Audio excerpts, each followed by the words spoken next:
Okay, so how to upload a web project to GitHub. Okay, so zipo njia mbili. Ya kwanza ni under command line ambayo ni proper way. Ya pili ni kwa kuclick na kudrop.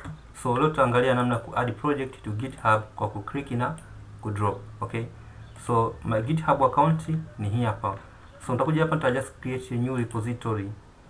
Okay, so after clicking new repository name, for example my project. Okay, okay, so now ni available. After then ngoja kuchagua hii public. After then ngoja kuchagua add a readme file.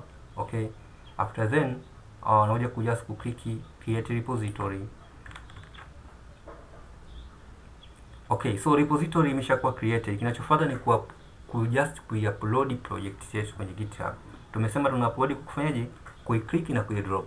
So nitakuja hapa kwenye this PC, kwenye local disk C, or this PC, then to access local disk C, then XAMPP, then htdocs, then my project. My project ndo hii. Okay, hii ndo my project. Okay, okay, so nitachokifanya nita just select mafaili ninayotaka so select mafaili na mafolder ninayotaka. So hili silitaki na hili na exclude. So haya na upload. So just nitachukua, nita just kuya drop. Okay, so hapo nakuwa nimea drop. Okay, so now ina just ya upload. So just angalia uploading 4, 5, 6 of 12 files. Okay, 8, 9, 10. Okay, so hadi zitaisha hizi 12 files. Okay, so imesha zi upload. So kinachofuata baada ya kuzi upload, nitakuja huku chini, nita just click commit changes hapo. Okay, so click commit changes. Okay, so now processing your files. Okay, so after uploading files, now unakuja kuona mafaili yangu nimesha upload kwenye Git.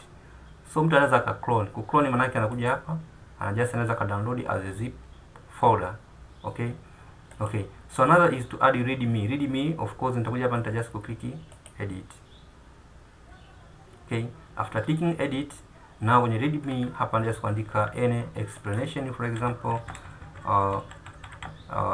about, for example about sales web. Okay, so just blah blah blah blah blah, anything nikaandika hapa, then upload image.